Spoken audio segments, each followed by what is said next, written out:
Hi, my name is Carmen Moore. I am a speaker, a pastor's wife, a mother, a daughter. Most importantly, I am an apprentice to the King.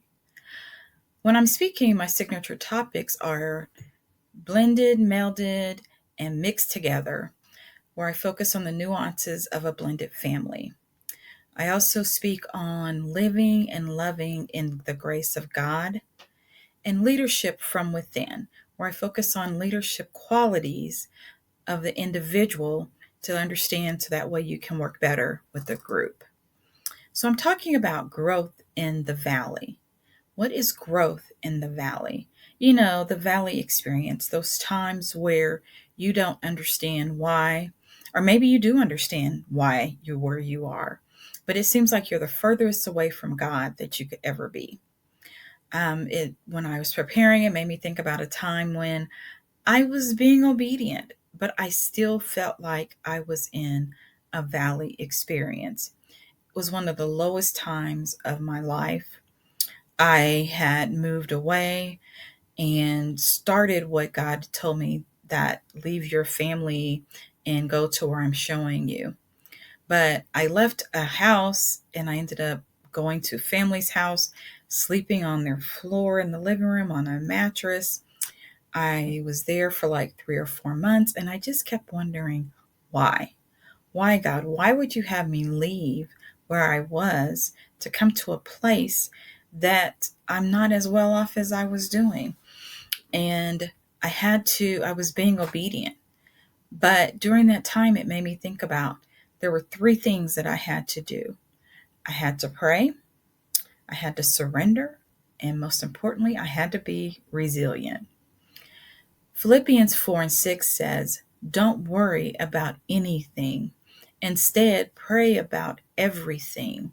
Tell God what you need and thank Him for what He has done." So during that time, I was telling God, God, I need a place to stay. I need a job. And I didn't even have a car. So, Lord, I need a car too. So, Lord, I have all these things that I need because I'm doing what you've told me to do.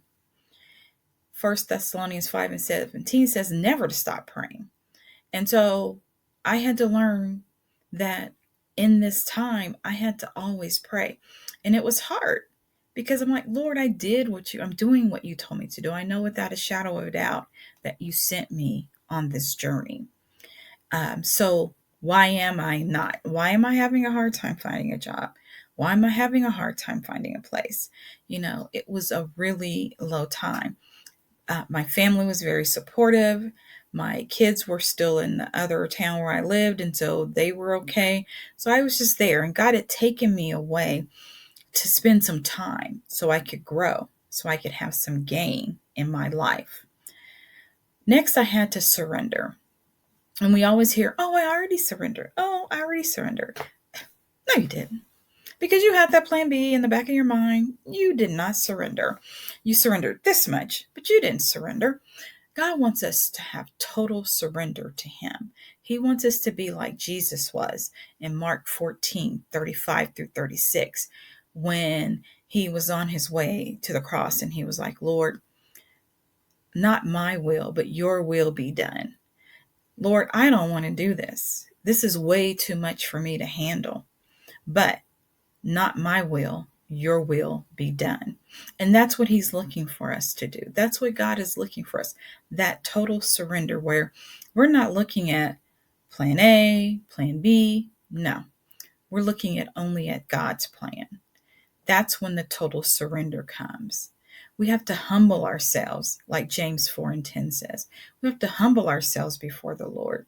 If you are not humble and in coming to Lord in humility, you're still holding on to self. So how are you going to get any growth? How are you going to get any gain? On the other side of what this valley experience, in the valley, you see the mountains on the top. But am I going to see the mountains if I'm still holding on to me? And next, we have to be resilient. I spoke one time and I talked about those bouncy balls. The balls that we hit and they bounce up really high. And My theme was bounce back. And my husband said that was one of his favorite messages that I've ever had. Because, like that ball, we need to bounce back. We have to be resilient. And when you throw the ball down, the harder you throw it, the higher it bounces up. And that's how we are sometimes. Sometimes we are thrown down so hard. But when you get back up, you have that gain. You are on the top. Joshua 1:9 says, "This is my command. Be strong and courageous. Do not be afraid or discouraged, for the Lord your God is with you wherever you go." So no matter what's going on, if you're at the highest mountain or the lowest depths of the sea, God is there. And that's what we need to hold on to. So I'm in this valley experience that out of obedience, I'm there. I do find a job eventually. I do get a car eventually. I was there for 5 months on my family member's floor, and I found a place. I didn't think, I kept saying, "Lord, I know you did not send me here for this." But I can say that that experience drew me so much closer to God because I didn't have anybody else to depend on but Him.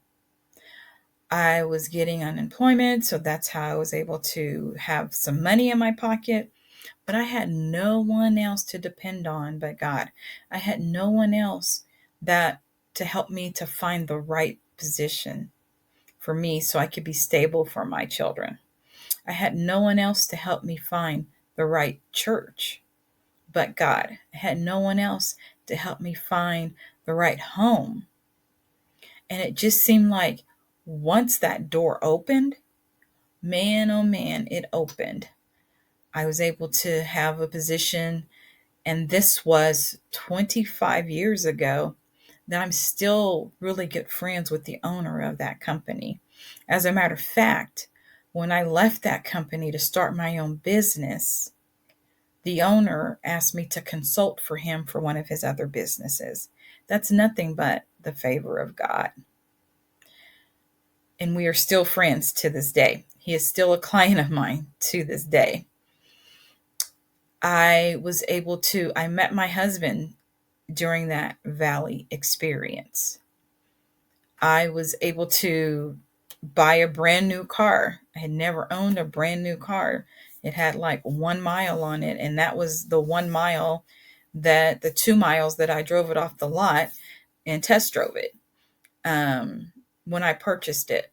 So even though it seemed like, Lord, I don't know what's going on, and all of those, the job and the car happened within a year's time of me leaving my experience of being with my family and following what God told me to do, to me having this job that I made more money than I had ever made.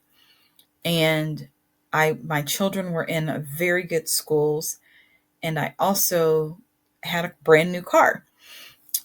So there's growth and there's gain in the valley if you stay there, if you're obedient, if you pray, if you surrender, if you're resilient. You're going to find the growth in that valley experience. There's spiritual growth in that valley experience. There's gain in that valley experience. And then 2 years after I was there, 3 years after I had moved, I met my husband. And we're still married to this day. We'll be celebrating 18 years on this year. And that is all because I was obedient. And even though I didn't understand because it didn't make sense to me and it was hard, because I'm like, Lord, you sent me here, so it should be easy, right? I think we all think that sometimes. Lord, you sent me here. You told me to do this. You gave me this job, so it should be easy. And sometimes it's not, because we still need to go through some things. He doesn't always hand us everything on the silver platter that we like, even out of our obedience. Look at Jesus. He was obedient. He was still beat and bruised for us. in his obedience. So when you're in that experience, when you're in the valley, look up. It's a time of gain. It's a time of growth. On the other side, you just have to stand still and do what God's told you to do. You have to pray. You have to surrender. You have to be resilient, because God has not given us the spirit of fear. One of my favorite scriptures is 2 Timothy 1:7.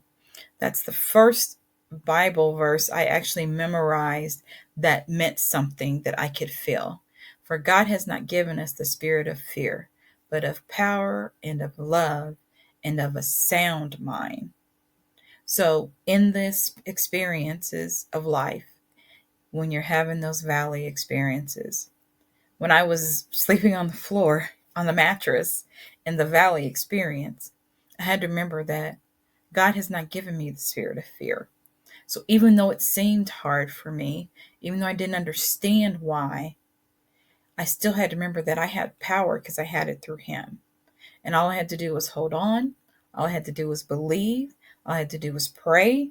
All I had to do was surrender and be resilient. And I know God was going to do it for me. You can download, go to my website, carmenspeaks.org, and you will receive a 5-day devotional on prayer, surrender, and resilience. And thank you.